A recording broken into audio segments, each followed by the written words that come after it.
Ensina a vencer outros que se apresentarem. O alento de 1 minuto vale por um dia, e o trabalho duro por um trabalho fecundo e alegre.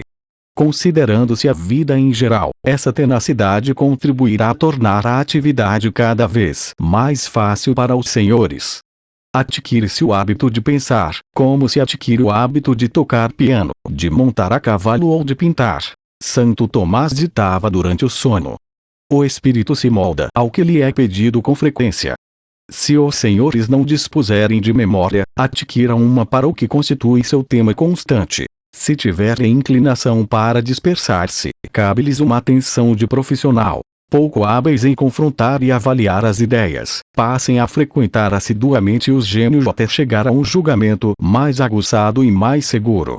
Seja qual for o assunto, tendo dado a partida já algumas vezes, esquentado o motor, a estrada corre à solta. Amiel perguntava a si mesmo um dia, em seu diário: por que és fraco? Por que cedeste 10.000 vezes? Assim, te tornaste o joguete das circunstâncias. Foste tu quem fizeste sua força, não elas que fizeram tua fraqueza. Aprendam a constância por uma aplicação e retomadas obstinadas. Chegará o dia em que as indolências persistentes se dissiparão, os desânimos momentâneos praticamente não interferirão. Os senhores se terão tornado homens. O trabalhador desprovido de constância não passa de uma criança. À medida que se ganha experiência, vai-se percebendo que muitas das dificuldades são superadas antecipadamente por quem se atira energicamente ao trabalho, como um corredor que toma impulso. Entretanto, delas sempre sobrará uma quantidade considerável que ficará a cargo de uma virtude vizinha: a paciência. Todos os gênios se queixaram das atribulações do pensamento, declarando que seus trabalhos, apesar de constituírem-se para eles numa necessidade e numa condição para sua felicidade, lhes infligiam torturas duradouras, às vezes verdadeiras angústias. Ainda ouço os gemidos de Bergson nesse sentido. O cérebro tem leis obscuras. Seu funcionamento depende pouquíssimo do querer. Quando ele se recusa, o que se há de fazer? Quando o fio da ciência se emaranha e as horas vão passando em vão, quando um doloroso sentimento de impotência os invade sem que nada dê a entender que o fim da provação se aproxima, qual a saída e que socorro implorar senão o socorro divino? Seu leitor não verá nada de especial em seus bons êxitos. Criticará duramente suas falhas. Nem desconfiará de seu penar. Aliás, ele não deve desconfiar disso. As obras realizadas à custa de muito trabalho, dizia Michelangelo, devem parecer, a despeito da verdade, fáceis e concebidas sem esforço. A regra fundamental é ter muito trabalho para criar coisas que parecem não ter custado nenhum. Boileau, por sua vez, não se gabava de ter ensinado a Racine a arte de fazer dificultosamente versos fáceis. Em matéria de ciência, dizia Biot, não há nada mais simples do que o que foi descoberto ontem, nem nada mais difícil do que o que será descoberto amanhã. Mas o público não tem noção disso. Os senhores devem carregar seu fardo sozinhos, e os grandes seres os previnem de que o fardo do pensamento é a carga mais pesada que o homem consiga suster. Tratando-se de pesquisa, sejam tão indomáveis quanto o explorador das regiões polares ou da África Central. Na investida contra o erro ou na resistência, é-lhes indispensável a firmeza e o ardor de César ou de Wellington. O trabalho, como a batalha, exige heroísmo. Um gabinete se torna às vezes uma trincheira onde se tem de fincar o pé, tal e qual um verdadeiro mártir. Quando sentirem que estão desarmados, que foram vencidos, quando a estrada se estende à sua frente, interminável, ou quando, tendo tomado uma direção errada, tiverem a impressão de estar perdidos, afogados em densas brumas, desnorteados, é hora de apelar para as energias que os senhores têm de reserva. Persistam, resistam, tenham paciência, no sentido pleno da expressão, que evoca a paixão do mestre. O ardor é mais fácil que a paciência, mas ambos são exigidos, e o êxito é sua recompensa comum. O alpinista que atravessa uma nuvem acha que o universo está imerso na noite. Ele segue caminhando, e encontra, mais além, o sol. Quando, no dia de tempo ruim, se está num aposento fechado, parece impensável ir para o lado de fora. se consegue-se fazer tranquilamente seu trajeto, em seguida o tempo bom retorna. E, sobretudo, sua longa duração que torna a arte de pensar tão pesada e tão desproporcional em relação às forças de que precisamos normalmente. Ars longa, vita breve esse. Temos aí um campo aberto para o exercício da virtude da paciência. Ao respeitar as leis de eclosão das coisas e não ofender a ciência com uma pressa inconveniente, os senhores ganharão muito mais do que se mostrando afoitamente precipitados. A verdade e a natureza andam ao compasso, e a natureza opera em espaços de tempo à vista dos quais a vida e a morte do planeta têm a duração de um nascer e um pôr do sol. O que ocorre nas nascentes profundas, escreve Nietzsche, ocorre com lentidão. Elas devem esperar por longo tempo para saber o que caiu em sua profundeza. 39 A alma é essa fonte secreta. Não procurem desvendar prematuramente seu mistério. As reservas de tempo a Deus pertencem, paulatinamente, e Ele as vai liberando para nós. Mas não nos compete exigir, impacientar-nos. O tesouro genuíno é o que chega no devido tempo. Logo, evitem a agitação do homem com pressa. Apressem-se lentamente. No âmbito do espírito, a calma vale mais que a afobação. Aqui, mais do que em qualquer outra situação, se aplica o provérbio: quem espera sempre alcança. A vida é longa quando bem preenchida, diz Leonardo da Vinci. O homem que dá tempo ao tempo tem todo o tempo do mundo, que está sediado na eternidade. Assim sendo, trabalhem no espírito de eternidade. Não confundam o estímulo generoso com as excitações, que são quase que seu oposto, já que elas cortam-lhe o ritmo. Os senhores não podem, encontrando-se num estado de perturbação, desenvolver este trabalho de paz, que é o da ordenação das ideias, o da delicada elaboração dos novos pensamentos. Querem então perder tempo, por conta da estúpida aflição de que este lhes faltará. Cristãmente, os senhores têm de respeitar a Deus em sua providência. É Ele quem determina as condições do saber. A impaciência é para com Ele uma revolta. Quando forem tomados de febre, a escravidão espiritual já estará a espreitá-los, a liberdade interior se dissolve. Não são mais os senhores que estão agindo, muito menos o Cristo nos senhores. Já não estão fazendo a obra do Verbo. De que serve querer adiantar-se de modo tão impróprio, quando o caminho já é em si uma meta, o meio, um fim? Quando se olha ao Niágara, sente-se vontade de vê-lo acelerar? A intelectualidade tem valor por si mesma em todos os seus estados. O esforço virtuoso é uma conquista. Aquele que trabalha para Deus e segundo Deus encontra em Deus sua morada. Que importa se o tempo correr, quando se está instalado ali? O coroamento da constância e da paciência que perduram é a perseverança que leva a termo. Aquele que perseverar até o fim, esse será salvo, diz o Evangelho. A salvação intelectual não está submetida a outra lei que não a da salvação total. Quem põe a mão no arado e olha para trás não é digno, nisso tampouco, do reino dos céus. Quantos trabalhadores não abandonaram assim as lavouras, as sementeiras, renunciando às colheitas? A terra está toda povoada desses fujões. As primeiras tentativas assumem, na ciência, o caráter de provas eliminatórias. As personalidades fracas vão sucessivamente abandonando a competição, as valentes resistem. Chegam ao final apenas os 300 de Gedeão ou os 30 de Davi. Perseverar é querer. Aquele que não persevera não quer, ele está só projetando. Aquele que desiste nunca insistiu. Aquele que deixa de amar nunca amou. Se o destino é uno, o que não dizer de uma obra parcial? O intelectual genuíno é por definição perseverante. Ele assume a tarefa de aprender e de ensinar. Ele ama a verdade de corpo e alma. Ele é um consagrado. Ele não renuncia prematuramente. As grandes vidas nos mostraram, todas elas, essa sua marca suprema. Elas findam como um dia glorioso. Os vermelhos do poente são de uma beleza que não fica atrás dos leves tons dourados do amanhecer, e ainda lhe acrescentam sua grandiosidade. O homem de bem que trabalhou por longo tempo sem fraquejar pode pôr-se, ele também, em sua morte simples e suntuosa. Sua obra o acompanha e ao mesmo tempo permanece entre nós.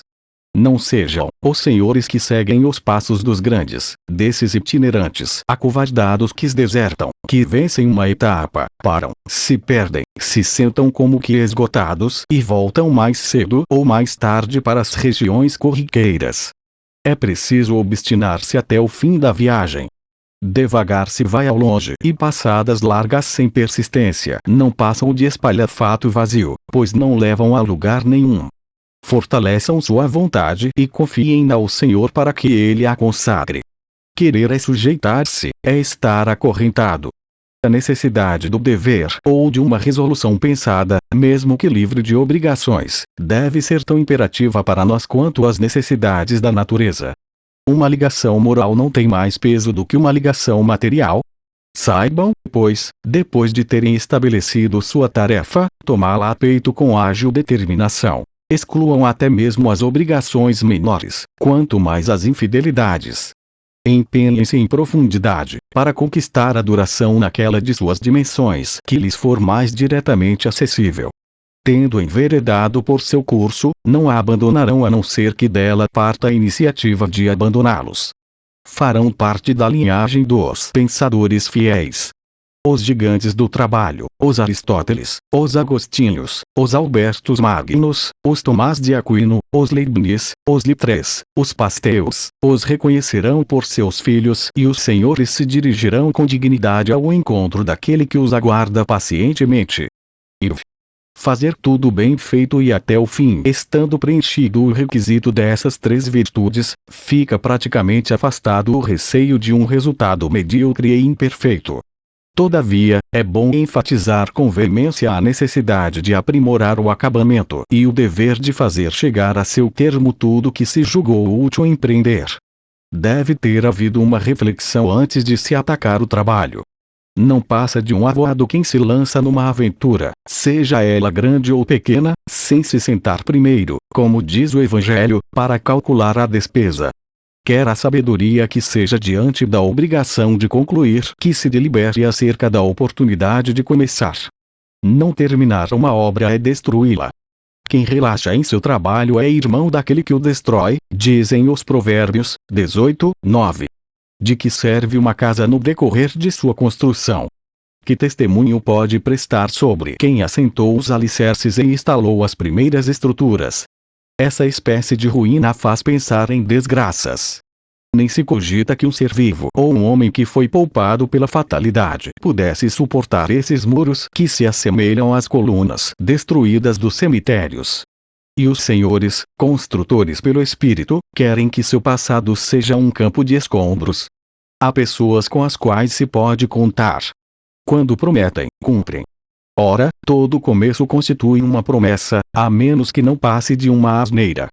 Outras há que se comprometem, juram por todos os santos, e nada acontece. Tem-se a impressão de que não são indivíduos que se prestam a obrigações. Não se pode forçá-los e eles próprios não podem forçar-se. São água corrente. Pessoas desse feitio representam moralmente uma espécie inferior. O intelectual que se parecer com elas não é um intelectual, sua vocação condenou-se a si própria. Os senhores que são consagrados, tomem definitivamente a decisão de serem fiéis. Há uma lei em seu interior. Que essa lei seja obedecida. Se os senhores disseram eu o farei, façam. Um caso de consciência é-lhes colocado. Tomem uma resolução que não lhes manche a honra. Um trabalho inacabado equivaleria a receberem uma repreensão. Vejo uma causa de degradação no abandono de um esboço ou de uma iniciativa. A desistência se torna um hábito. Acaba-se resignado a conviver com a desordem e a má consciência. É-se aquele que vacila entre fazer e não fazer. Daí um rebaixamento da dignidade que não pode favorecer nossos progressos. Começam 10 vezes, cortem uma vez só. Alinhavem com cuidado e quando vier o momento de coser, que nada nesse mundo possa fazê-los dizer: eu desisto. Em decorrência disso, os senhores costurarão, dando o máximo de si mesmos para executá-lo com perfeição. Acabado significa terminado, mas significa igualmente perfeito e ambos os sentidos corroboram um ao outro. Não terminei realmente aquilo que eu me recuso a encaminhar para o aperfeiçoamento. Só está feito o que se perfez e ficou perfeito. Segundo Spinoza, o ser e a perfeição correspondem à mesma ideia. O ser e o bem são convertíveis. Conta-se que Tiziano esboçava sua tela vigorosamente, trabalhava até um determinado ponto e encostava a obra à parede até que ela se tornasse uma estranha para ele. Então ele a retomava e, envolvendo-a com um olhar inimigo, forçava a ser uma obra-prima. Assim, quando um trabalho estiver encaminhado, deixem-no quieto até que o olho esteja refrescado, e o olhar, distanciado. Se então ele lhes desagradar, recomecem. Se ele estiver à altura, critiquem a fundo, atentando a todos os detalhes, e voltem à labuta até que possam dizer: estou no limite de minhas capacidades. O que permanece falho, que Deus e meu próximo mo perdoem. Quod potui feci, veniam da mei posteritas, diz Leonardo da Vinci em seu epitáfio. Não é necessário compor em grande quantidade. Se o que fizerem corresponder a seu gênio, às suas graças e ao tempo de que dispõe, se lá estiverem por inteiro e se a vontade da providência em seu interior estiver satisfeita por uma plena obediência, tudo está bem. Já terão feito muito, se cumprirem até o fim o que fizerem. Aquilo que fizessem mal feito não lhe acrescentaria nada, e até o diminuiria, como uma mancha numa seda preciosa. A vocação intelectual não admite os mais ou menos. Os senhores têm de se entregar completamente. Votada ao Deus da verdade em sua globalidade, sua vida é dele em cada situação de que ela é constituída. Diante de cada trabalho digam: é meu dever fazê-lo, logo é também meu dever fazê-lo bem, já que o que não se acaba não é. Na medida em que eu fizer mal, eu falharei na vida, tendo desobedecido ao Senhor e faltado a meus irmãos. Nessa medida eu renuncio à minha vocação. Ter uma vocação é ter a obrigação do perfeito. Um conselho prático importante se enquadra bem aqui. Quando um trabalho for decidido, bem concebido, bem preparado e os senhores o puserem em execução, determinem de imediato, com vigoroso esforço, o valor de que ele deve se revestir. Não contém em emendar. Quando a preguiça lhes disser toca para frente de qualquer jeito agora, mais tarde retomarás, lembrem-se de que essas retomadas, na maioria das vezes, são ilusórias. Tendo resvalado pelo declive, dificilmente se torna a subir. Não terão coragem para repensar à boa uma obra medíocre. Sua covardia de hoje não é nenhuma garantia de heroísmo para o amanhã. Quanto às correções que poderiam fazer, mesmo que perfeitas em si mesmas, elas destoariam no conjunto. Uma obra, no que diz respeito ao fundo, deve vir de um só jato. Beethoven observava que um trecho acrescentado ulteriormente nunca alcança ter o mesmo estilo. Uma bela obra é tal e qual uma torrente de lava. Tiziano emendava em profundidade, mas seguindo a nota inicial, visando unicamente o acabamento. Ele não tocava em nada que se referisse aos elementos básicos, à composição, às linhas fundamentais. O esforço fora feito. Tratava-se de rematá-lo. Deem sempre o máximo de si na hora da criação. Uma vez gerada a obra, os senhores cuidarão dela como a criança que se tem de alimentar e educar, mas cuja hereditariedade está determinada, cujos caracteres fundamentais estão estabelecidos. Será então o momento de aplicar a seu rebento espiritual as palavras da Bíblia. Quem poupa vara, odeia seu filho. Provérbios 13:24. Não tentar nada acima de seus limites. Tamanha severidade para consigo mesmo deixa supor que os trabalhos empreendidos estão adaptados aos senhores e encontram-se à medida de seus recursos. Se a presa for mais forte que o caçador, ela o devora. Torna-se então irrisório fornecer regras. Não se diz ao caçador de lebres: para abordar um leopardo, proceda de tal maneira. O último dos 16 preceitos tomistas é este: Altiora tine quasi iris, não procures acima de ti. É de uma grande sabedoria. O oráculo antigo já dissera: não alargues teu destino, não tentes ultrapassar o dever que te é imposto.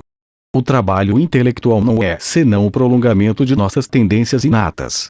Nós somos, nós agimos, a obra eclode. São esses os elementos da série.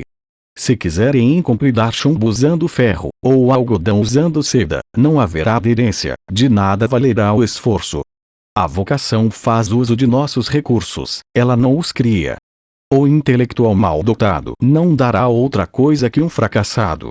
Mas mal dotado pode também dizer-se de modo relativo, com referência a uma obra em particular. Ora, é disso que falamos no momento. Procurem discernir em todas as ocasiões a energia que lhes convém investir, a disciplina que são capazes de manter, o sacrifício que consentem em fazer, a matéria que se prestam a abordar, a tese que conseguem desenvolver, o livro que podem aproveitar, o público ao qual querem ser úteis. Cogitem sobre tudo isso com humildade e confiança. Caso necessário, busquem aconselhamento, não se esquecendo de que nos conselheiros leviandade e indiferença é o que há de sobra. Decidam-se da melhor maneira possível. Depois disso, entreguem-se ao trabalho de todo o coração. Toda obra é grande, quando foi medida com precisão e cuidado.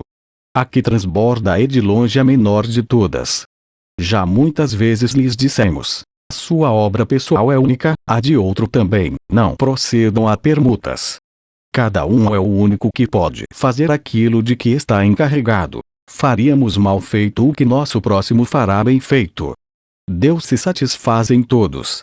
Empreender de acordo com suas forças, assumir de dizer só quando se souber, não se forçar a pensar o que não se pensa, a compreender o que não se compreende, evitar o perigo de omitir a substância das coisas cuja ausência se disfarça usando de grandes palavras, que sabedoria! O orgulho não se atém a isso, mas o orgulho é o inimigo do espírito tanto quanto da consciência. O presunçoso sucumbe à sua obra, ridiculariza-se e aniquila sua força. Infiel a si mesmo, não é fiel a nada. É uma chama apagada.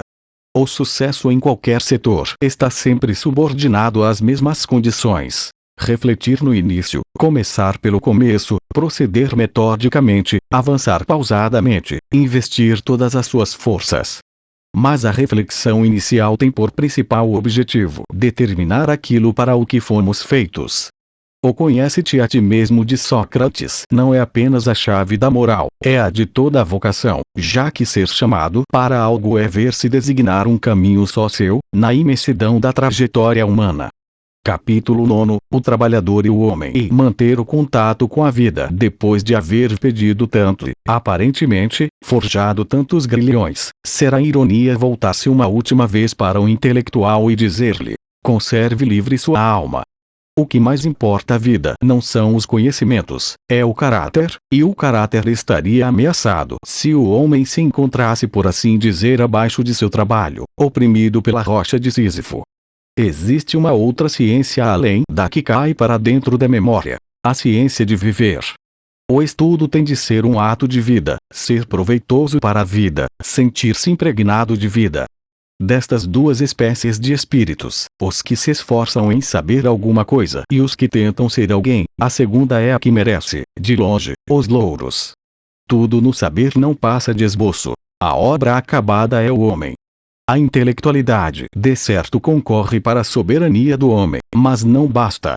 Além da moralidade, onde se inclui a vida religiosa, prolongamentos em vários outros setores devem ser levados em conta. Mencionamos a sociedade, a atividade prática. Acrescentemos o convívio com a natureza, os cuidados com o lar, as artes, as reuniões, uma dose de poesia, o culto da palavra, os esportes inteligentes, as manifestações públicas. A medida certa para tudo isso é difícil de estipular. Confio em que o leitor encontrará aqui ao menos o estado de espírito que deve nortear essa decisão. É um índice seguro, para o pensamento e a prática, o de saber apreciar o valor relativo das coisas. O estudo não tem outra razão de ser que não há de propiciar a expansão de nosso ser. Ele não deve acabar nos reduzindo. Se a arte é o homem acrescentado à natureza, a ciência é a natureza acrescentada ao homem. Nos dois casos é preciso salvar o homem. Pascal recusa-se a emprestar sua estima ao especialista que não seria nada além disso. Ele não quer que, quando um homem entra no círculo social, todos se lembrem de seu livro. É uma marca pessoal muito ruim, diz ele, e ele não se refere apenas a esse espírito de ciência comparada que descrevemos, ele está pensando em termos de harmonia humana. É preciso sempre ser mais do que se é. Se filósofo, deve-se ser um pouco poeta e, se poeta, um pouco filósofo. O artesão tem de ter um tempo para ser poeta e filósofo, ninguém há de contestá-lo. O escritor precisa ser o médico e o clínico precisa saber escrever. Todo especialista é antes de tudo uma pessoa, e o essencial da pessoa está para além de tudo o que se pensa, de tudo o que se faz. A compreensão do destino não se processa como a compreensão de uma coisa particular. Nos abrimos a ela com a flor do espírito, nas palavras de Zoroastro. As metas particulares não valem a vida, nem os atos, a ação, nem o talento, uma ampla intuição onde toda a existência fica englobada. A obra não vale o obreiro. Tudo é nocivo quando destacado de sua rede de relações e é unicamente em nosso ambiente geral que nossa alma consegue desabrochar. Aquele que só pensa em seu trabalho trabalha mal. Ele se diminui. Ele adquire um cunho profissional que se transformará em tara. O espírito deve permanecer aberto, preservar o contato com a humanidade e o mundo, para que a cada sessão de estudo ele proporcione a possibilidade de uma nova expansão. Já citamos esta consideração de um rabino. Quando um recipiente está preenchido com nozes, pode-se ainda deitar nele muitas medidas de azeite, aplicando-a aos trabalhos que se apoiam mutuamente em vez de se afrontar. Chamemos agora de nozes o trabalho técnico em seu todo. Pode-se acrescentar-lhe sem sobrecarga, pelo contrário, aliviando-lhe o peso, o azeite da vida intelectual descontraída, dos nobres lazeres, da natureza, da arte. O próprio trabalho técnico lucrará com isso. Ele tira amplo proveito da sociedade, da amizade, da ação exterior, e já expus os motivos desse fato. Nesse ponto só estou estendendo a situação básica, cujo alcance é geral. Será que se pode acreditar que uma visita ao Louvre, a audição da Sinfonia Heróica ou do Édipo Rei, um passeio em Versalhes nos ouros do outono, a simples visão de um pôr do sol, uma comemoração patriótica no Trocadero ou no grande anfiteatro da Sorbonne, os Jogos Olímpicos, a encenação de um mistério em Jumièges ou no Teatro de Orange, um grande discurso em Notre Dame fiquem alheios às especialidades, quaisquer que sejam. Seria ter uma péssima compreensão do pensamento se não se visse a ligação que ele entretém com todas as manifestações criadoras. A natureza tudo renova, refresca toda a cabeça bem feita, abre caminhos e sugere enfoques abrangentes que ficam fora da alçada da abstração. A árvore é um instrutor, e o prado formiga de ideias tanto quanto de anemonas ou de malmequeres. O céu está carregado de inspirações em suas nuvens e astros. As montanhas estabilizam nossos pensamentos com sua massa, e as altas meditações se precipitam, no mesmo ímpeto, atrás das correntezas.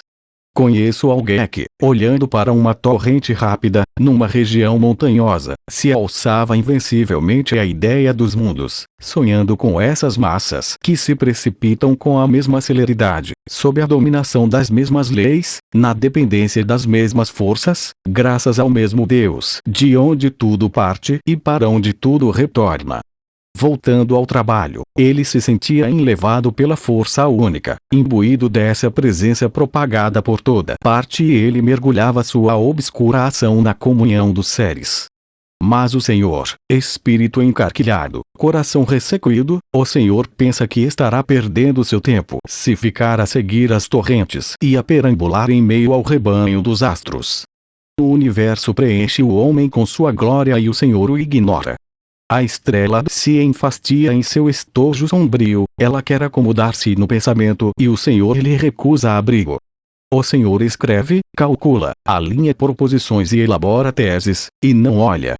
Quem não sabe que, durante um concerto, o intelectual pode ser tomado por uma impressão de grandiosidade, de beleza, de potência, que se transfere de imediato para seus modos de ver pessoais, contribui com seus propósitos, dá novo colorido a seus temas habituais e lhe proporcionará, logo mais, uma sessão de trabalho mais rica?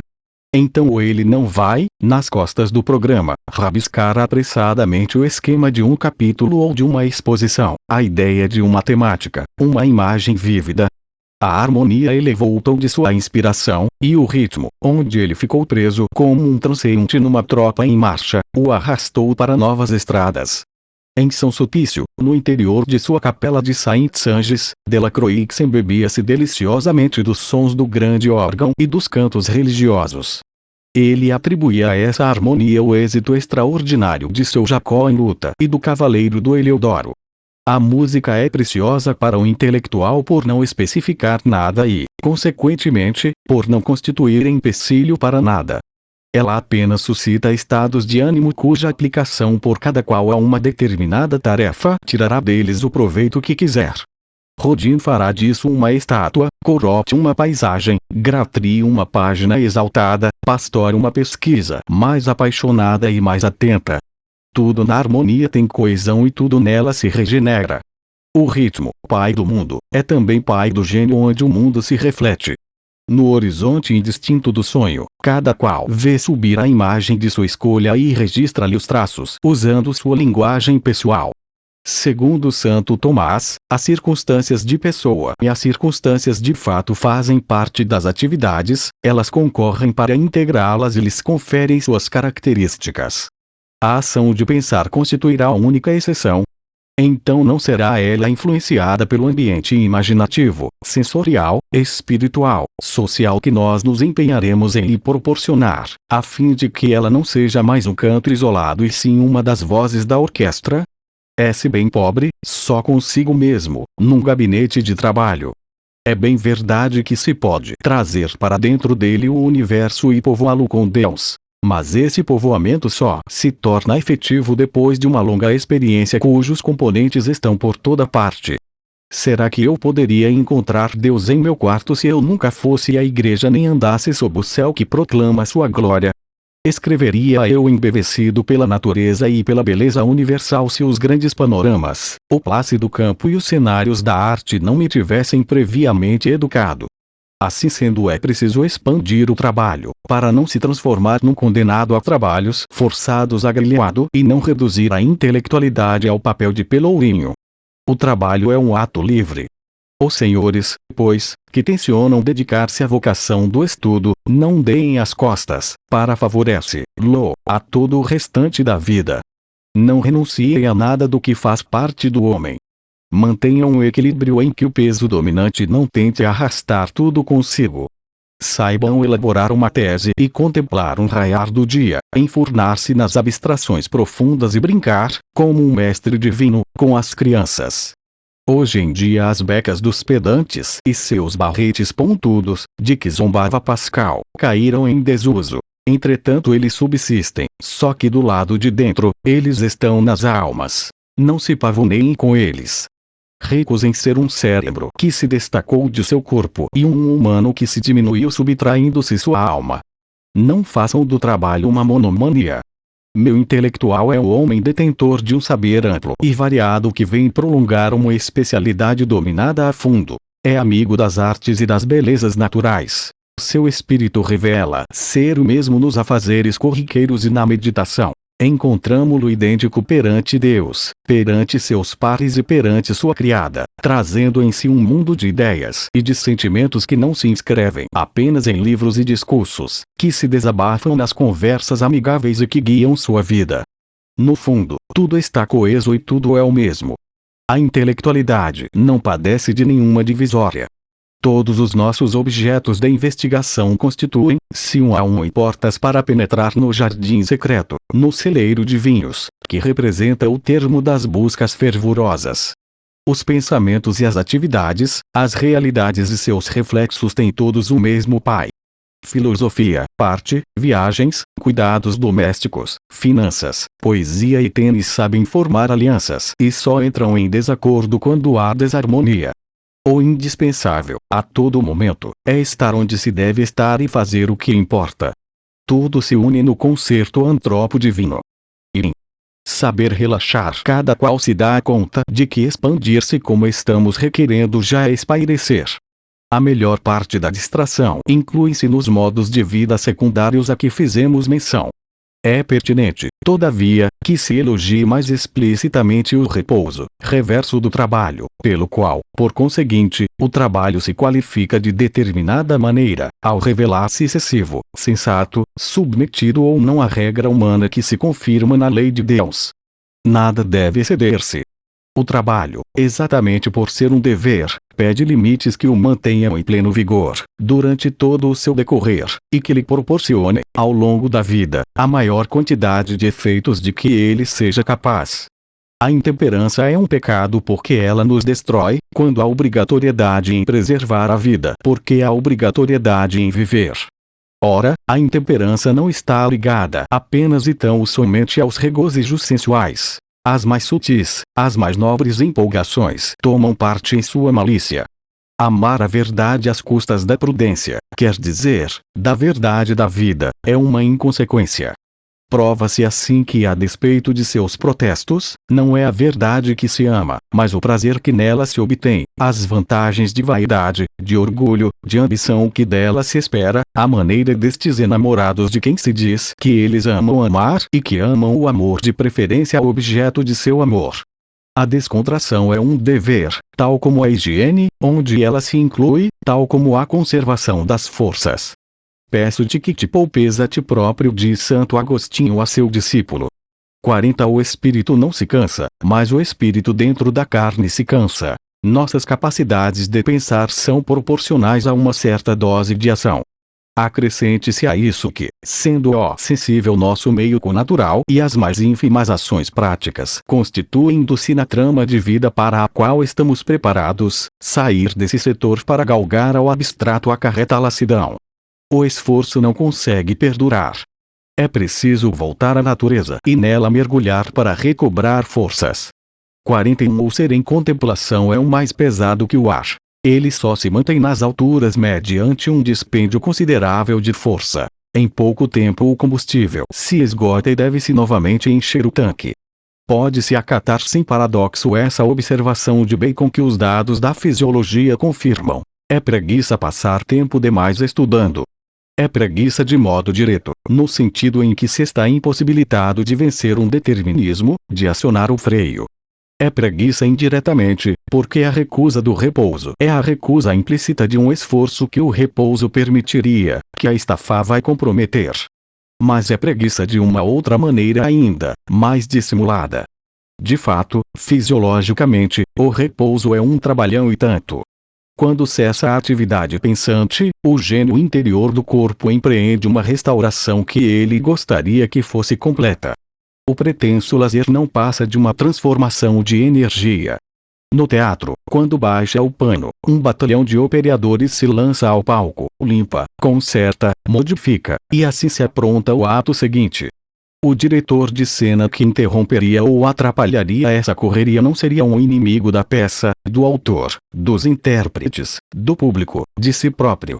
O estafado se contrapõe assim à própria vocação, aquele que a atribui a ele, a seus parceiros na construção intelectual, a seus irmãos que dela tirariam proveito, a seu próprio bem.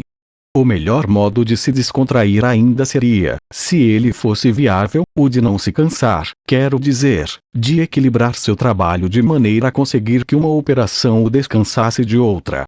Na medicina, combate-se com frequência os efeitos de uma droga nociva com seu antagonista. Nem tudo cansa do mesmo jeito, nem no mesmo momento. O fundidor soando em bicas diante da fornalha consideraria um repouso atar feixes de feno em campo aberto e o enfardador distribuir o feno nos coxos. Já demos indicações nesse sentido. Ao tratar do aproveitamento do tempo, depois a respeito da constância no trabalho, tocamos no princípio da distribuição das tarefas. Nem tudo, na intelectualidade, se resume a uma concentração exaustiva. Há as preliminares, os paralelos, os corolários práticos dos pensamentos e das criações. Escolher livros, selecionar documentos, reunir anotações, classificar manuscritos, colar papeletas nas margens de suas folhas, revisar provas, pôr em ordem os objetos de escritório, arrumar sua biblioteca, tudo isso são ocupações, não é trabalhar. Organizando-se de modo adequado, pode-se dar o máximo de si ciente controladamente, nos intervalos, executar muitas dessas tarefas pouco cansativas, conquanto indispensáveis, e que adquirem, em si mesmas, um valor de contemplação.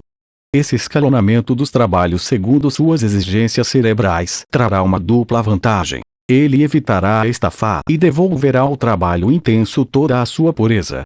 Quando não se previu o repouso que não se toma toma-se. Ele se intercala subrepticiamente no trabalho sob a forma de distração, sonolência e necessidades que se deve atender, não se tendo pensado nelas no devido tempo. Estou em pleno esforço criador. Eis que me falta uma referência. Não há mais tinta no tinteiro. Um arquivamento de anotações ficou pendente. Um livro, um manuscrito de que preciso estão em outro cômodo ou soterrados sob pilhas das quais têm de ser extraídos. Uma hora atrás, tudo isso teria sido feito brincando, com alegria, a mente a sonhar com a sessão de trabalho tranquila que eu, dessa maneira, me teria preparado. Mas no momento presente fico perturbado com isso. Meu impulso se interrompe. Se omitir esses preparativos em benefício de um falso trabalho que meu descomedimento quis salvar, a desgraça é dobrada. E chego a isso. Nem verdadeiro repouso, nem verdadeiro trabalho. Reina a desordem. Evitem cuidadosamente, como já havia dito anteriormente, no que tange aos instantes de plenitude, o semi-trabalho que é um semi-repouso e que não serve de nada. Trabalhem energicamente, depois relaxem, nem que seja por meio de um espairecimento relativo que prepara, auxilia ou encerra o trabalho. O descanso total será aliás igualmente necessário, total, digo eu, pelo abandono momentâneo de toda e qualquer preocupação laboriosa, salvo a que se centra no trabalho permanente cuja facilidade e os benefícios já conhecemos. Santo Tomás explica que o autêntico repouso da alma é a alegria, a ação deleitável. Os jogos, as conversas familiares, a amizade, a vida em família, as leituras prazerosas cujas condições já foram colocadas, a proximidade da natureza, a arte quando estiver acessível, um trabalho manual bem ameno, o perambular inteligente numa cidade, os espetáculos nem muito incisivos nem muito excitantes, os esportes moderados. São esses os elementos que asseguram a descontração. Tampouco nisso deve-se incorrer em excessos. Um descanso longo demais, além de devorar tempo, causa danos ao envolvimento que está na base de uma vida laboriosa. É muito importante que cada qual descubra o ritmo que favorecerá o envolvimento máximo aliado ao mínimo cansaço possível. Trabalhar por tempo demasiado é ficar exausto. Interromper o trabalho demasiadamente cedo é não dar tudo de que se é capaz. Do mesmo modo, descansar por tempo demasiado é destruir o envolvimento adquirido. Descansar demasiadamente pouco é perder a oportunidade de renovar as forças. Conheçam-se, e dosem tudo em conformidade com esse autoconhecimento. Ressalvada essa condição, os repousos frequentes e curtos, que relaxam sem exigir um novo aquecimento antes de reiniciar, são os mais favoráveis. Se fosse possível trabalhar em plena natureza, com a janela aberta diante de uma bela paisagem, em posição de se espairecer por alguns instantes, tão logo apareça o cansaço, em meio à vegetação ou, caso ocorra uma parada no pensamento, de perguntar o que opinam a esse respeito as montanhas, a assembleia das árvores ou das nuvens, os bichos que por ali circulam, em vez de ficar amarguradamente no aguardo de uma retomada, aposto que o produto do trabalho viria em dobro e que seria de longe mais admirável, de longe mais humano. É-se tão realista estando a circular no campo, e a alma permanece ao mesmo tempo tão elevada. O imperativo categórico não deve ter sido concebido num prado, nem muito menos a aritmética pretensamente moral de um Bentham.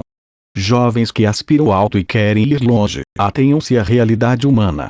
Preservem uma cota de lazer. Não se esgotem. Trabalhem na tranquilidade e na alegria espiritual. Sejam livres. E até, se necessário, usem de astúcia para consigo mesmos. Prometam-se, na hora do esforço, algum alívio agradável cuja imagem já em si refresca-lhes o pensamento, enquanto aguardam que ele lhes venha restaurar as forças. Se estiverem em grupo, façam boa acolhida às distrações uns dos outros. O homem que não graceja nunca, diz Santo Tomás, que não aceita brincadeiras e não incentiva o lado lúdico ou relaxante de outrem é um bronco, e tem um alto custo para o próximo. 42. Não se consegue viver um dia sequer, dizia Aristóteles, com um homem inteiramente sombrio. E em aceitar as provações. Esse equilíbrio do trabalho e da alegria repousante é tanto mais necessário que as provações do trabalhador são inúmeras. Demos uma ideia disso reiteradas vezes. Em matéria de ciência, como em tudo mais, não se chega à salvação senão pela cruz. O descontentamento consigo mesmo, a demora da inspiração, a indiferença do entorno, a inveja, as incompreensões, os sarcasmos, as injustiças, o abandono por parte dos chefes, a deserção dos amigos, tudo pode concorrer, e tudo tem sua hora. A superioridade tem de se haver com tantos obstáculos e sofrimentos. Escrevia George Sand a respeito de Balzac, que o homem que persiste, com paciência e brandura, em cumprir a missão do talento é um grande homem. Os senhores não hão de querer atribuir a si próprios esta última expressão.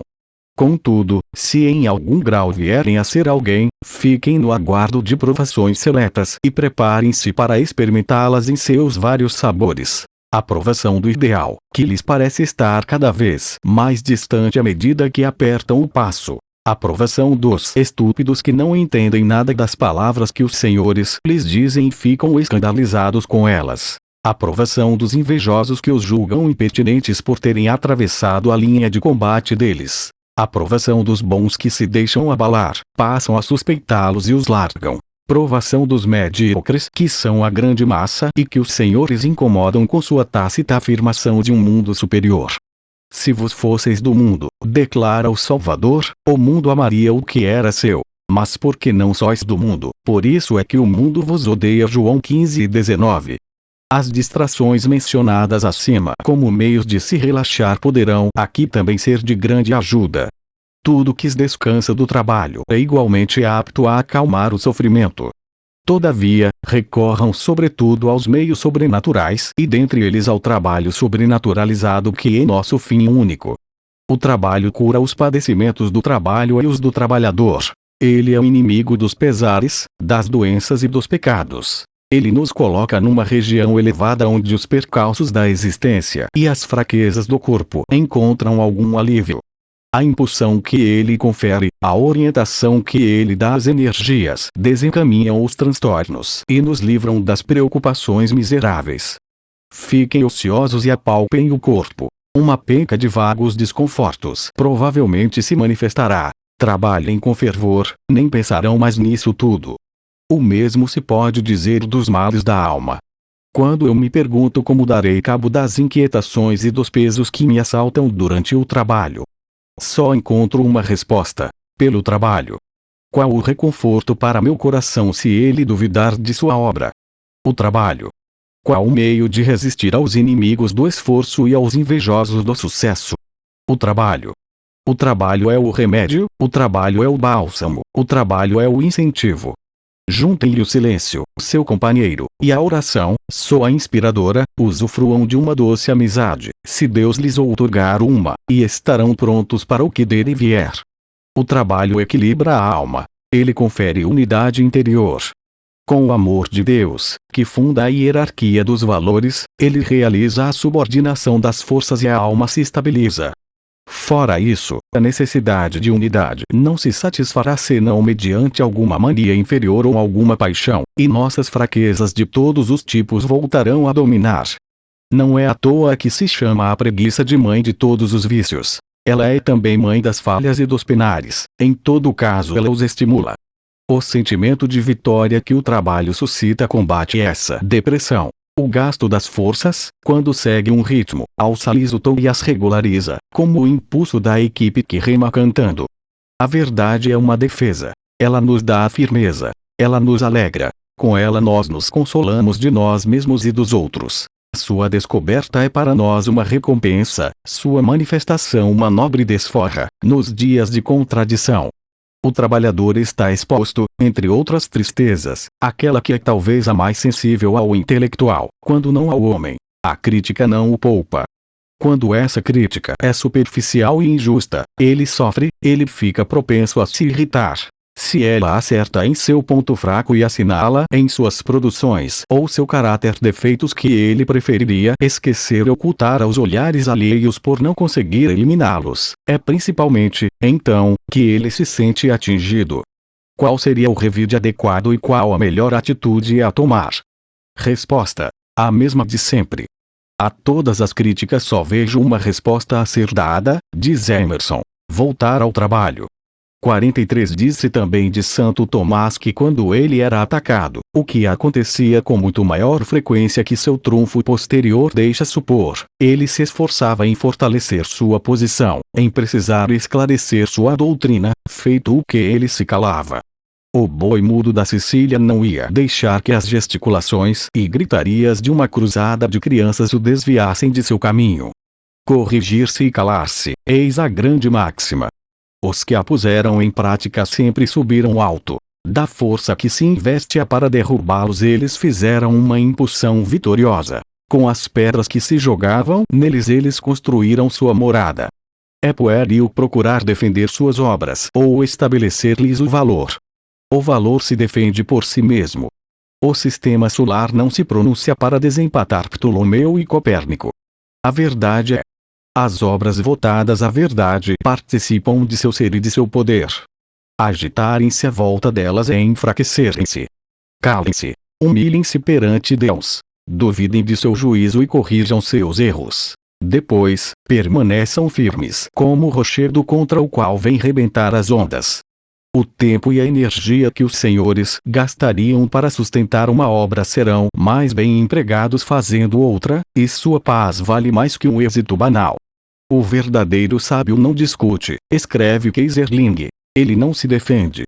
Ele fala ou escuta. Ele afirma ou procura penetrar as significações.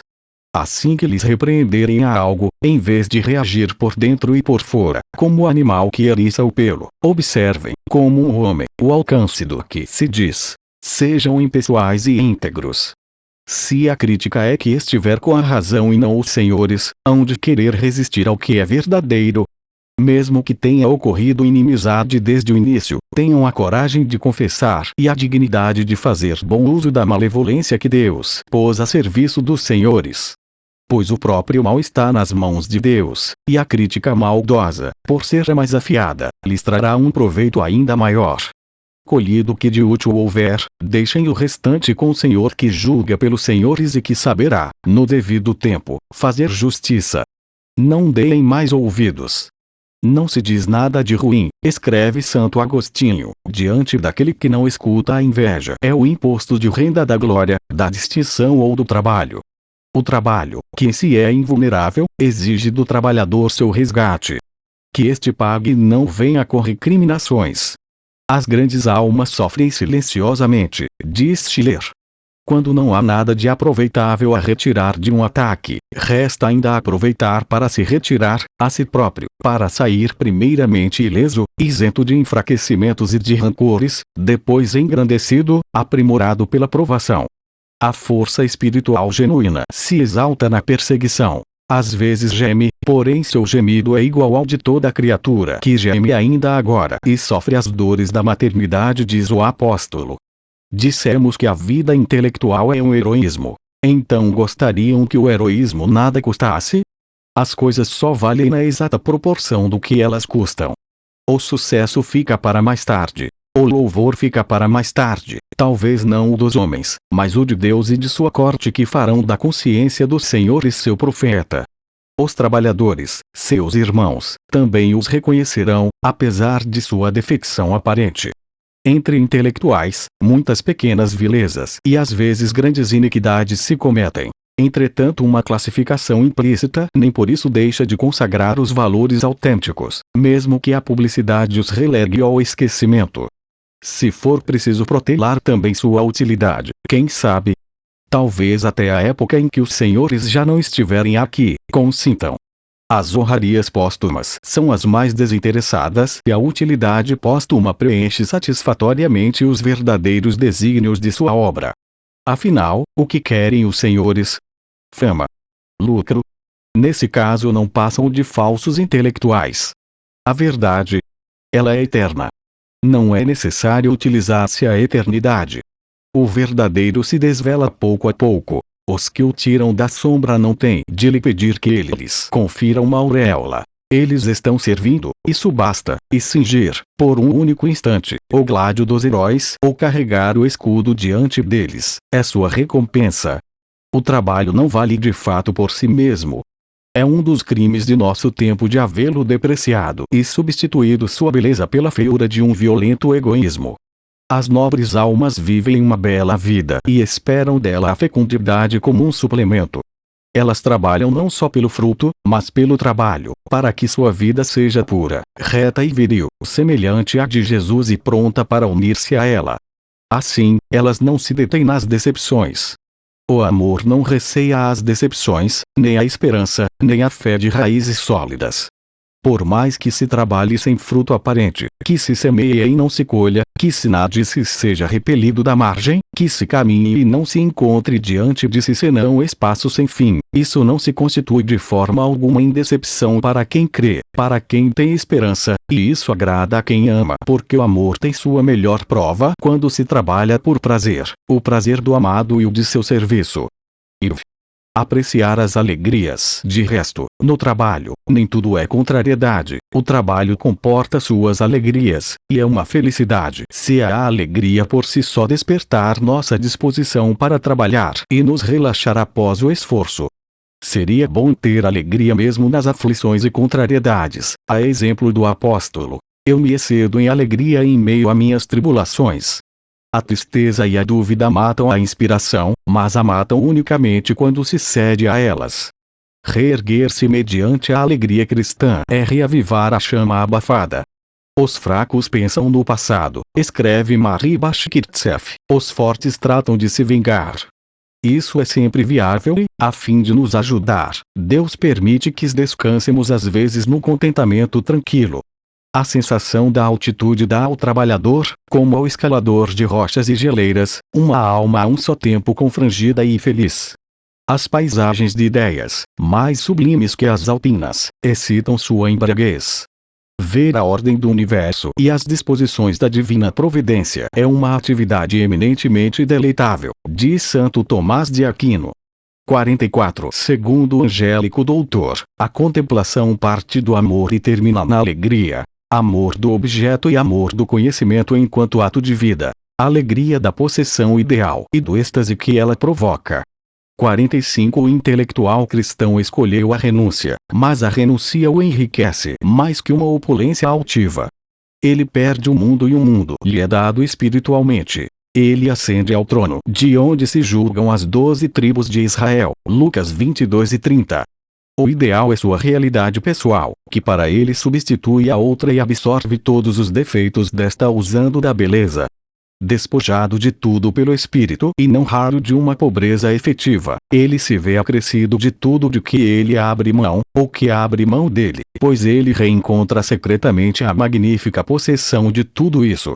Se ele se abandona à mais absorvente das ações interiores, ao recôndito desse profundo sono aparente, ele poderia dizer, como a esposa: durmo, mas meu coração vela sobre meu leito. Durante a noite, procurei o que meu coração ama, agarrei-o e não o deixarei ir-se quando se está nas condições requeridas e a alma está inteiramente entregue à obra a executar. Quando se estuda bem, quando se lê bem, quando se anota bem, quando se faz com que a inconsciência e a noite cumpram sua tarefa, os trabalhos que se preparam são como semente sob o sol, como a criança a quem a mãe dá luz na dor, mas tão feliz por ter nascido um homem que ela nem se lembra mais de sua dor. João 16:21. A recompensa de uma obra é tê-la feito. A recompensa do esforço é ter crescido. Coisa espantosa, o verdadeiro intelectual parece escapar dessas tristezas causadas pela idade que infligem a tantos homens uma morte antecipada. Ele se mantém jovem até o fim. Dá a impressão de tomar parte da juventude eterna do verdadeiro. Tendo em geral amadurecido muito cedo, ele continua maduro, em nada azedo nem decaído, quando a eternidade vem recolhê-lo. Essa perenidade excepcional é igualmente a dos santos. Ela talvez desse a pensar que santidade e intelectualidade têm a mesma essência. Com efeito, a verdade é a santidade do espírito. Ela o conserva, como a santidade é a verdade da vida e tende a fortalecê-la para este mundo tanto quanto para o outro. Não há virtude sem crescimento, sem fertilidade, sem alegria. Não há luz intelectual tampouco, sem que tais efeitos dela derivem. Sábio, conforme a etimologia, é o que possui erudição e experiência de vida, e a sabedoria é uma, abrangendo a dupla regra do pensamento e da ação. V. Ansiar pelos frutos. Com isso chegamos às últimas palavras que convém dirigir ao ouvinte dessa tão curta e tão longa teoria da vida intelectual. Se seguires esse caminho, diz Santo Tomás a seu discípulo, produzirás, na vinha do Senhor, verduras e frutos úteis por toda a tua vida. Se colocares em prática esses conselhos, alcançarás o que desejas. Adeus. Não será um digno adeus esse que empenha, em favor do labutador e do fiel, a honra do verdadeiro, garantindo a quem preencher as condições os resultados que ele deseja. Não se pode prometer nada a quem não tem nenhum domínio. Porém, estando pressuposta a vocação, tem-se o direito de dizer que a cultura não é filha principalmente do gênio. Ela nasce do trabalho, de um trabalho qualificado, organizado e contínuo, tal como tentamos retratá-lo. O trabalho fabrica para si seu próprio instrumental. Como o ferreiro que dá têmpera às suas ferramentas, ele forma nosso caráter e nos confere solidez, consequentemente, confiança. Essa confiança que está fundada sob uma lei das coisas pertence ao trabalho mais do que ao trabalhador. Entretanto, o trabalhador também deve ter fé em si mesmo. Não tem ele consigo o Deus que disse: o que busca, encontra, e a quem bate, abrir-se-lhe-á. Todos nós temos a verdade por detrás de nós e ela nos impele pela inteligência. Nós a temos diante de nós e ela nos chama, acima de nós e ela nos inspira. A alma é igual em todos. O espírito sopra em todos. O intuito e as aspirações profundas são os mesmos para todos. Só o que varia, além dos ânimos, são os elementos cerebrais, mais ou menos livres e ativos, mais ou menos interligados. Ora, sabemos que com nossos socorros terrestres e celestes, podemos superar um bom número de deficiências. A luz pode filtrar através das brechas que nosso esforço alarga. Quando ela se faz presente, por si mesma ela expande e firma seu reinado. Não se deve apoiar-se em si mesmo, mas em Deus dentro de si nunca se conseguirá ter demasiada confiança. Nunca se está superestimando o eu, quando se trata do eu divino. De resto, esperamos também daqueles que nos iniciaram, de nossos amigos, de nossos irmãos no meio intelectual uma contribuição permanente. Os gênios estão do nosso lado. Os grandes homens não são grandes só para si. Eles nos sustêm. Nossa confiança os subentende. Com sua ajuda, podemos construir-nos uma vida tão grande quanto a deles, ressalvada a desproporção das forças. O verdadeiro intelectual não deve temer a esterilidade, a inutilidade. Basta que uma árvore seja uma árvore para dar sementes. Os resultados às vezes tardam, mas não falham. A alma dá uma paga. Os acontecimentos dão uma paga. Se não podemos nos igualar ao que admiramos, sempre podemos nos igualar a nós mesmos. Eis nosso único objetivo. Cada indivíduo é único. Por conseguinte, cada fruto do Espírito é também único. O único é sempre precioso, sempre necessário. Não faltemos a Deus, e o sucesso de Deus será em parte o nosso. Temos aí um consolo para nossa inferioridade, se produzimos o reconforto diante do dilúvio dos livros. Deem tudo o que houver nos senhores, e se forem fiéis a si próprios, se o forem até o fim, estejam certos de chegar à perfeição de sua obra, a sua, digo eu, aquela que Deus espera dos senhores e que vem em resposta às suas graças, interiores e exteriores. E, na ocasião, deverão dizer a si mesmos que muitas obras de vida são mais belas, mas poderão acrescentar: não há mais bela para mim, e não há outra igual. Acrescento isto ainda, que faz parte dos motivos para termos confiança. Quando lhes pedirem fidelidade, um trabalho dedicado e bem organizado, não ficam radicalmente excluídas eventuais falhas. Promessas feitas com essa condição seriam irrisórias. Errar é humano, mas dentre todas as prescrições, retenhamos o essencial, o habitual. É com referência a esse conjunto que nos é dito: basta, é indispensável. Seria desejável que nossa vida fosse uma chama sem fumaça e sem escórias, que nada dela fosse desperdiçado, que nada nela fosse impuro. Isso não é possível. Mas o possível é ainda belo, e belos e saborosos são seus frutos. Decididos a pagar, anotem no registro de seu coração, hoje mesmo, se já não fizeram isso, sua firme resolução. Aconselho a escreverem essa decisão também preto no branco, de modo bem legível, e a colocarem os termos em que foi formulada bem à sua frente. Quando se puserem ao trabalho e depois de terem orado, reassumirão essa resolução a cada dia. Terão tido o cuidado de mencionar especialmente o que lhes é o menos natural e o mais indispensável, aos senhores, tais como são. Caso necessário, recitarão isso em voz alta, para que sua palavra lhes seja, a si próprios, mais nitidamente dada.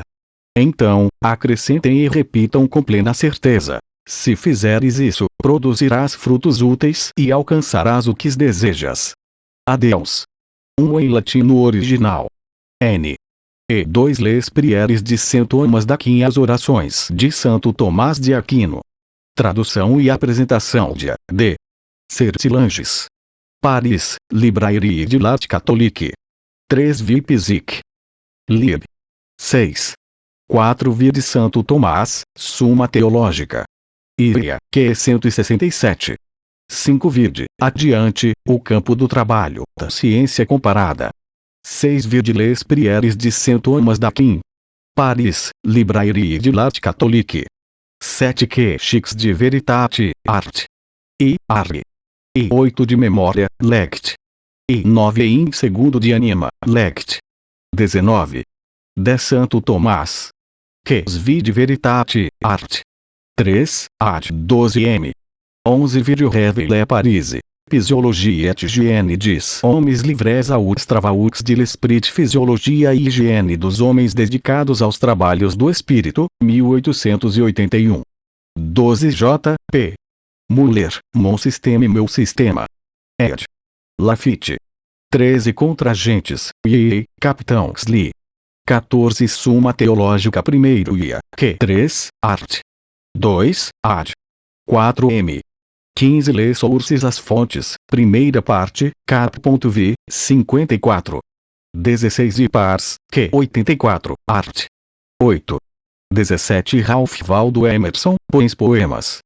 18 É digno de nota que atualmente o cientista seja convidado por sua própria ciência a elucidar problemas que até então diziam respeito tão somente à filosofia. Causalidade, determinismo, probabilidade, contínuo e descontínuo, espaço, tempo etc. Pela lógica, é do filósofo que o cientista deveria tomar emprestadas essas noções. Mas aquele, na maioria das vezes, se esgueira, muito satisfeito com seus antigos quadros de referência, e o cientista vê-se obrigado a filosofar por si mesmo, o que ele faz sem qualquer experiência e não raro erradamente.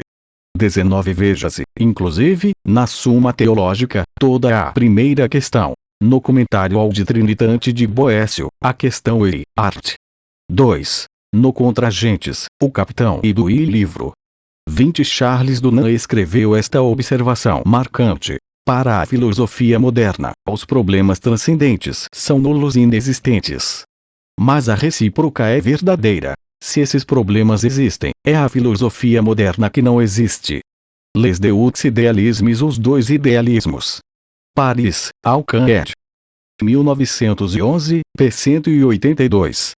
21 A título de auxílio, permitam-me mencionar o Catecisme des Incroyants, Catecismo dos Descrentes, publicado pela editora Flammarion com o objetivo de facilitar para nossos contemporâneos a compreensão da doutrina cristã e de seus fundamentos. 22 Alguns julgaram, lendo essa frase, que o autor tinha algum segredo para ensinar o latim a alguém em 2 meses. Não se trata do latim, trata-se da linguagem de Santo Tomás, que está para o latim clássico aproximadamente como a Montagne Sainte, Genevieve está para o Pique do Midi. O vocabulário tomista é tão reduzido, as expressões sempre tão marcadamente as mesmas e tão distantes do que constituem as dificuldades do latim que efetivamente apenas a preguiça poderia recuar visto tratar-se, e por um preço irrisório, de um tesouro. 23 Veja-se como obra básica. Jacques Maritain, Elements de Philosophie e Elementos de Filosofia, Tec, 1920. Para o estudioso mais adiantado, A. D. Sertilanges, Sintomas daqui em Santo Tomás de Aquino, na Collection dos Grandes Filósofos, Albier ed. 24 in Devan. Joam. CX, Lect. 3, Fim. 25 Nicolé, Essays de Morale contenos em divers traités ensaios de moral constantes de diversos tratados, T. Paris, 1733, p. 244. 26 Op. Cit. p. 246. 27 Santo Tomás. Em segundo. Metapes, Lect. E 28 Boécio, de Consolatione Philosophia. V. Prosa 5. 29 Santo Agostinho, Opusculi de Magistro. Edição brasileira. O Mestre. Trad. Antônio Soares Pinheiro. SP, Land, 2006, N. 30 Santo Tomás, de Magistro em Questiones Disputata de Veritate, Q. 11, Art. Primeiro, com os argumentos e as respostas. 31 Pensamento familiar ao Abade de Tourville, que o aplicava à ciência social. 32 Op. Cit. p. 261. 33 De Memória et Reminiscentia, Lect. 5. 34 Ibide, Lect. 2. 35 L'Organisation do Travail Intellectuel, Organização do Trabalho Intelectual, pelo Dr. Chavigny, professor adjunto do Val de Grace, de la Grave, 1918. 36 Emerson, Autobiografia e Autobiografia, edit. Regis Michaud, Collin ed. p. 640. 37 Gratry, Les Sources as Fontes. 38 Nicolé, Op. Cit. p. 255. 39 Friedrich Nietzsche, Ainsi parla Zaratustra. Alcan ed. Brasileira. Assim falava Zaratustra. 2 ed. Trad. E notas de Mário Ferreira dos Santos.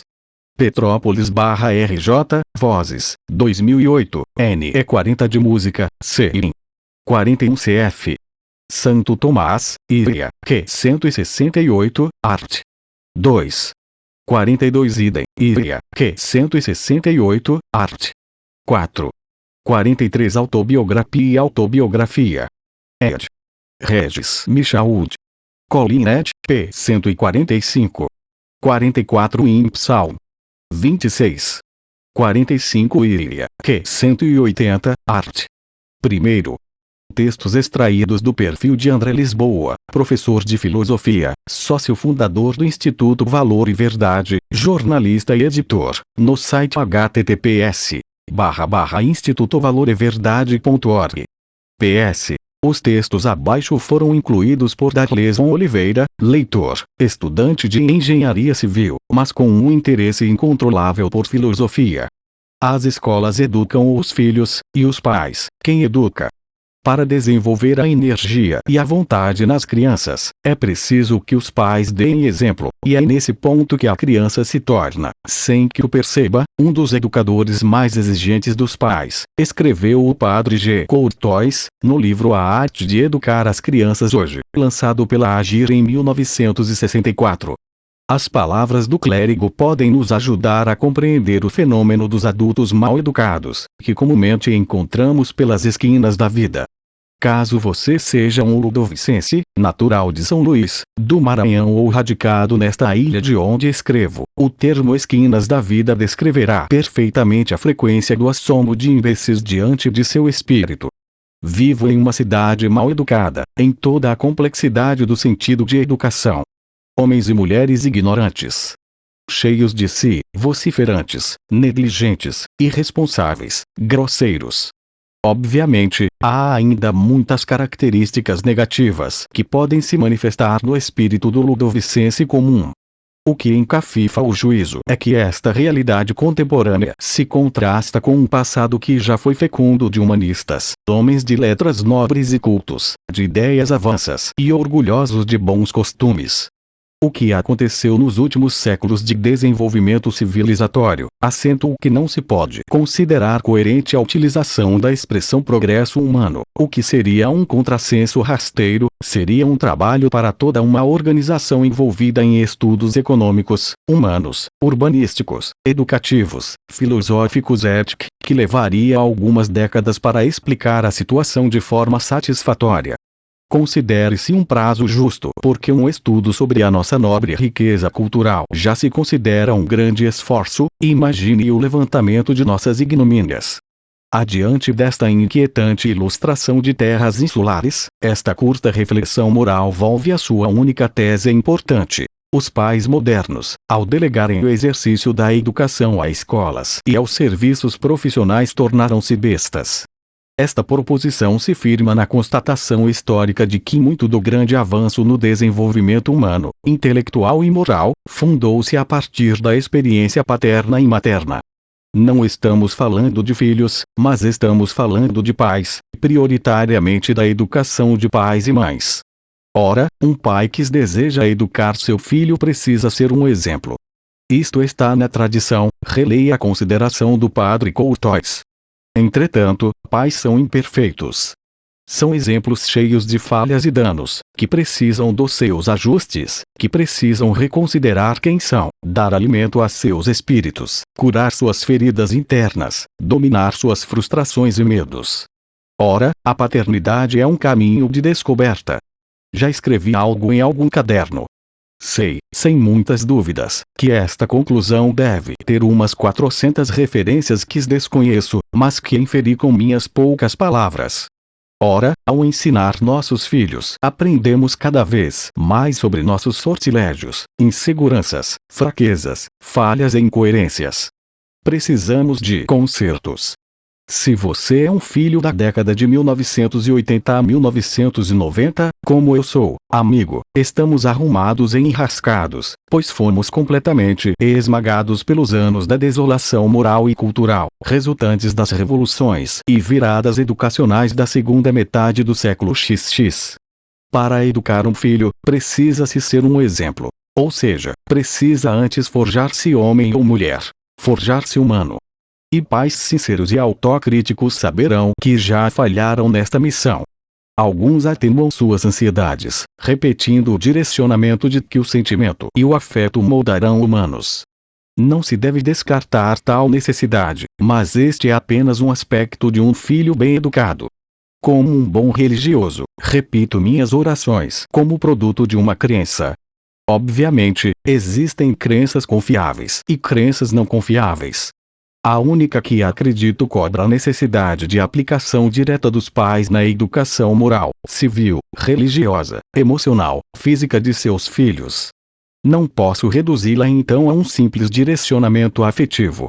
Lamento. Não há verdade em defender que o importante é que nossos filhos sejam felizes. Um bom pai precisa estar envolvido na vida de seu filho, na boa educação. Perdoe-me as noções óbvias do texto, mas o que importa nisto? Simples.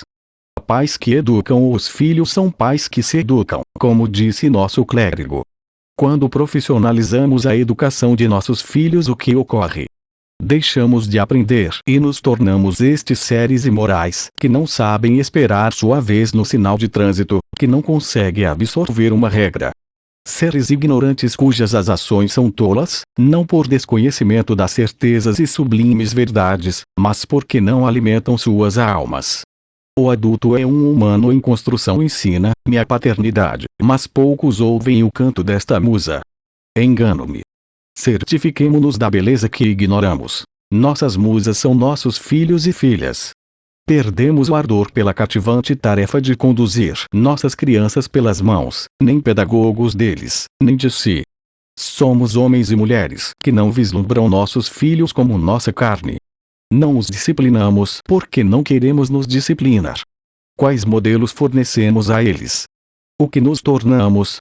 Ora, a resposta é comum, já avisei de início. Está nas esquinas.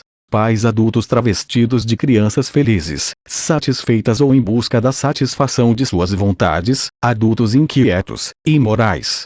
Seres sem musas, sem poesia, sem sentido, substrato de um mundo cadavérico. Família. A chave para compreender a Idade Média. Para compreender bem a sociedade medieval, é necessário estudar a sua organização familiar, escreve Regine Pernoud, 1997, em seu clássico Luz sobre a Idade Média.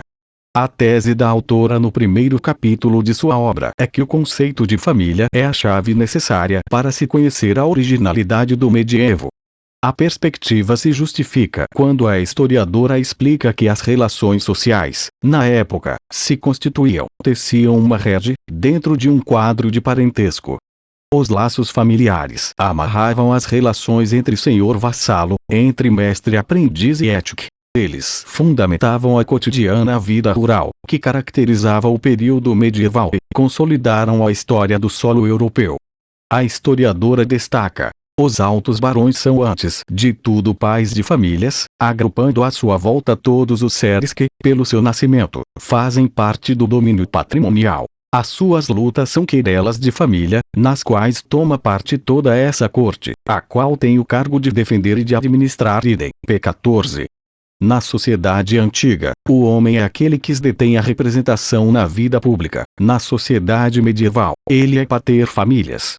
Ele centraliza a ação, controla a vida privada dos outros homens. Contudo, segundo Pernoud, esta concepção não subsiste na Idade Média, na qual já não importa o homem, mas a linhagem. A família é o que prevalece como unidade social, não mais os civis. Na dinâmica das linhagens dos povos nórdicos, germânicos e bárbaros, pode-se reconhecer a solidariedade familiar, como um de seus traços essenciais, como escreve. A família é considerada como um corpo, em todos os membros do qual circula um mesmo sangue, ou como um mundo reduzido, desempenhando cada ser o seu papel com a consciência de fazer parte de um todo. Idem, p. 16. A autora explica que a família é unida pelo pacto biológico e moral, por carne e sangue. Os interesses da linhagem são defendidos solidariamente em razão da afeição que anima a convivência na vida em comum.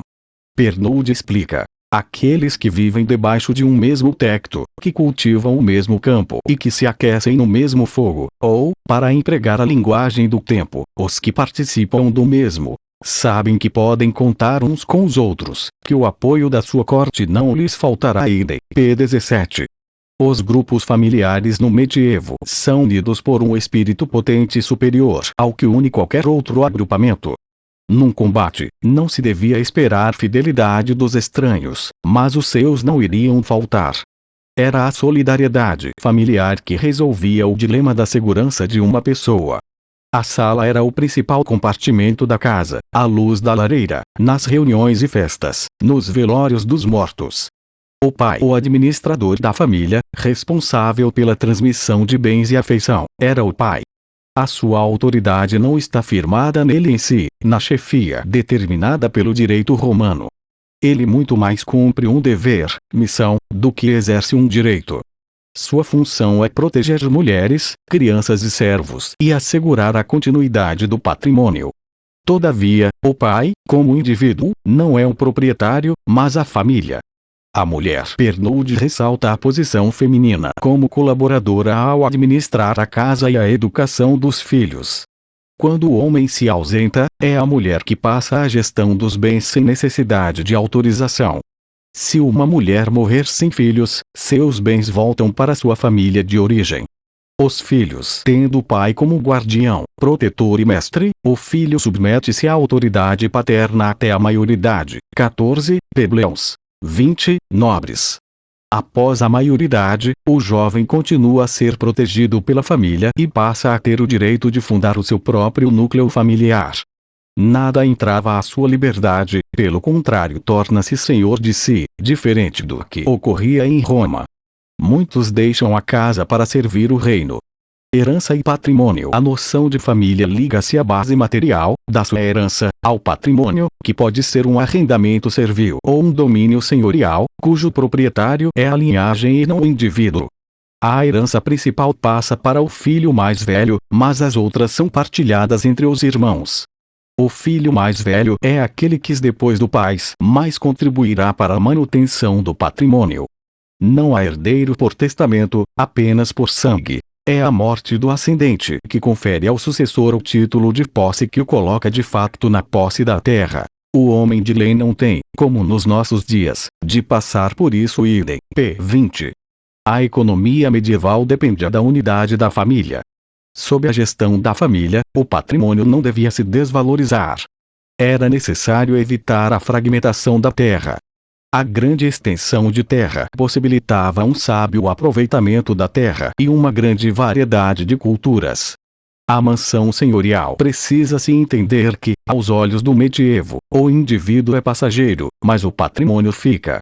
O herdeiro da linha recebe além do sangue a responsabilidade pela maneira, ela une a linhagem, concede abrigo a todos os familiares do passado e do presente. A extensão de terra suficiente à manutenção da vida familiar era denominada manse, que variava conforme clima, solo e condições de existência. A propriedade tinha a missão de assegurar à família uma base fixa, era ela inalienável e impenhorável. Pernoud escreve: o homem não é senão o guardião temporário, ou usufrutuário. O verdadeiro proprietário é a linhagem idem, p. 21. Família, sentimento e personalidade. O sentimento familiar era a grande força da Idade Média, segundo Pernoud, que a considera como uma personalidade moral e jurídica, composta por um grupo que tem bens em comum, administrada pelo pai. Ela é a comunidade silenciosa. O pai administrador recebeu o patrimônio dos seus antepassados para geri-los e deve dar conta dele ao seu sucessor. Jamais deve abusar, pelo contrário, deve proteger, defender e expandir.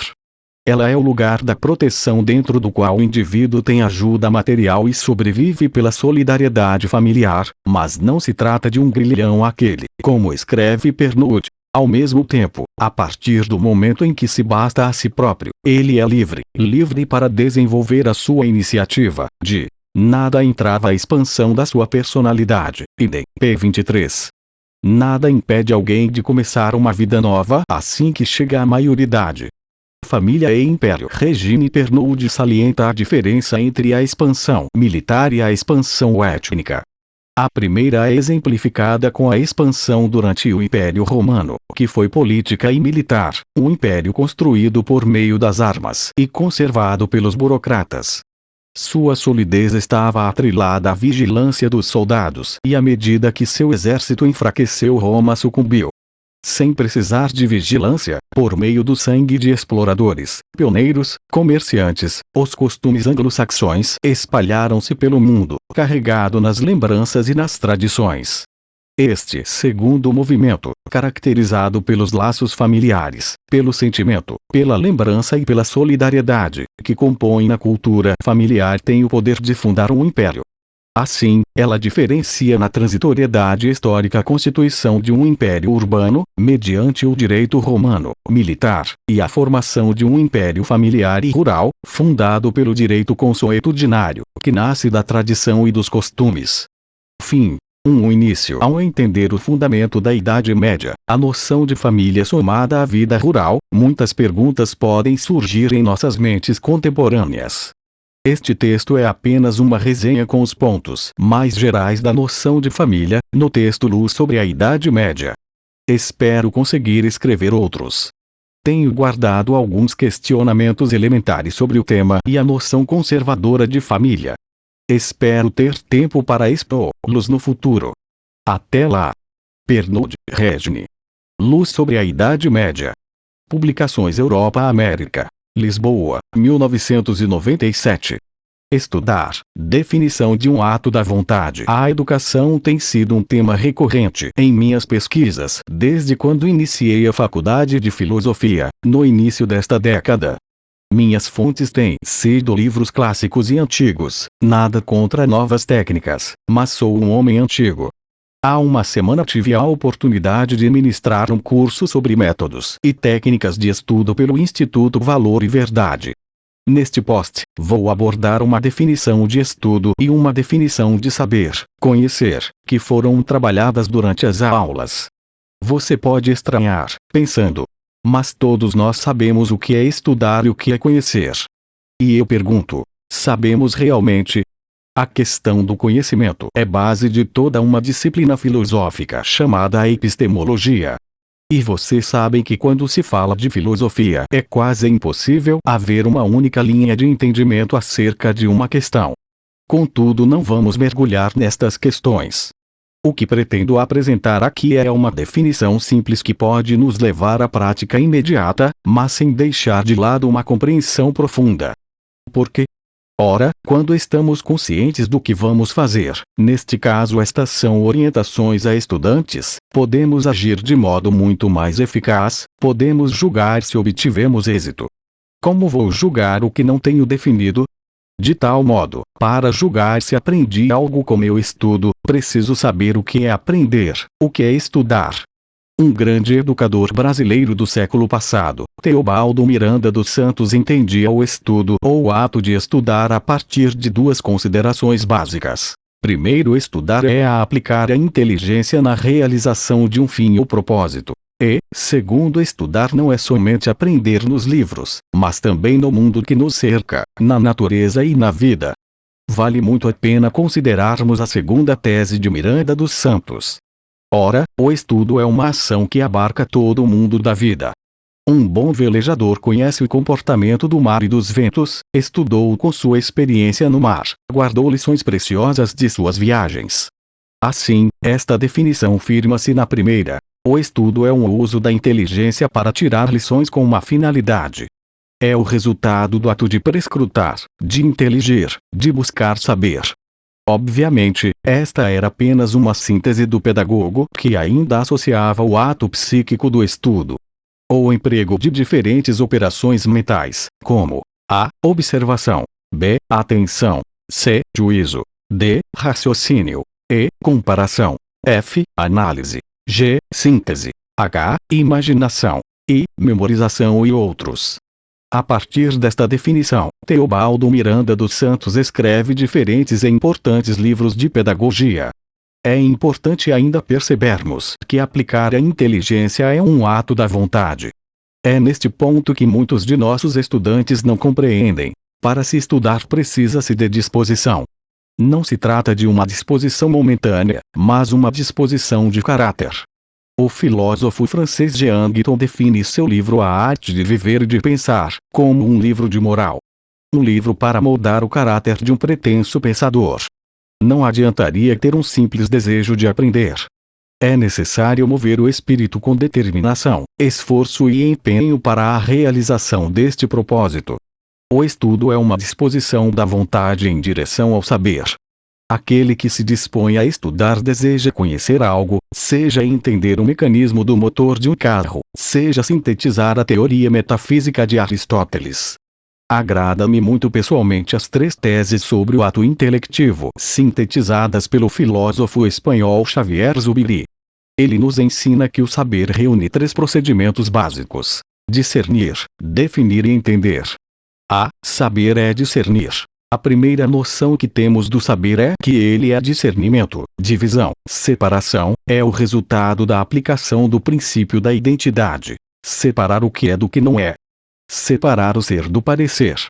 Eu conheço o que eu sei diferenciar. O conhecimento surgiria a nós, então, como a percepção da unidade de algo diante de outras unidades, de uma multiplicidade. Saber é definição. Não basta saber discernir algo de outra coisa. É preciso mergulhar na essência do que estamos investigando. Deste mergulho, devemos recolher pedrinhas no fundo do lago e ir em busca das formas, dos traços e características do que estamos estudando. Saber não é, mas, discernir é definir. Tal é a conquista do platonismo, escreve Zubiri. Sobre a terceira realidade do saber, Zubiri defende: saber é entender. Não adianta conhecer as formas se não entendermos as finalidades, se ignorarmos o porquê, motivações e necessidades. Saber não é discernir, nem definir. Saber é entender, demonstrar, nos diz o mestre espanhol. 1. Demonstrar. Compreender a articulação interna dos elementos, lógica. 2. Origem ou arqué. Saber uma coisa é conhecer seus princípios. 3. Realidade. Entender a complexidade verdadeira do que se está estudando. Buscar seus elementos de validade e suas confirmações. Estas foram breves considerações sobre o ato do estudo. Espero continuá-las e criar uma série que possa ser útil a estudantes e curiosos. A vida intelectual é um problema para o cristão. É proibido amar o conhecimento. Quando ouço um pastor falar que cristãos não devem se empenhar em seguir uma vida intelectual, assusto-me porque ler a Bíblia, recomendação básica para a vida dos crentes, requer um demasiado esforço intelectual. Já ouvi algumas vezes tal recomendação no púlpito, quase sempre quando a preocupação, aplicação no sermão, é deixar claro aos fiéis a necessidade de simplicidade. Apesar de saber que muitas vezes possa haver uma boa intenção da parte de tais pregadores, este direcionamento pode causar danos. Tenho 31 anos e considero-me um leitor calejado. Pecador que sou, em algum momento, quis ler por muitos motivos torpes, como, por exemplo, para ser mais inteligente que outras pessoas, para bancar o sábio. Contudo, a leitura foi por muitos anos um conforto, uma companhia em dias de solidão, um encontro com pessoas diferentes. É certo que por muito tempo fui bobão. Mas, ao longo da vida, os calos doem e aprendemos algumas certezas. Meu orgulho intelectual tem sido podado aos poucos por meio de disciplina vinda de Deus. Obviamente, às vezes, minha consciência é pega em deslizes de prepotência. O conselho do filósofo é muito frutífero aos homens calejados: saber apenas que de nada se sabe. Depois de ter sido ensinado por diversos mestres e de sofrer muitas quedas, e ter reconhecido muitas fraquezas intelectuais, compreendi que uma pessoa pode trilhar a vida intelectual por dois caminhos opostos: pela rota da simplicidade ou pela rota da vaidade. São dois caminhos diferentes para se chegar a uma única promessa, a sabedoria. Aliás, cabe ressaltar que uma vida intelectual é inevitável. Viver é estar mergulhado em meio a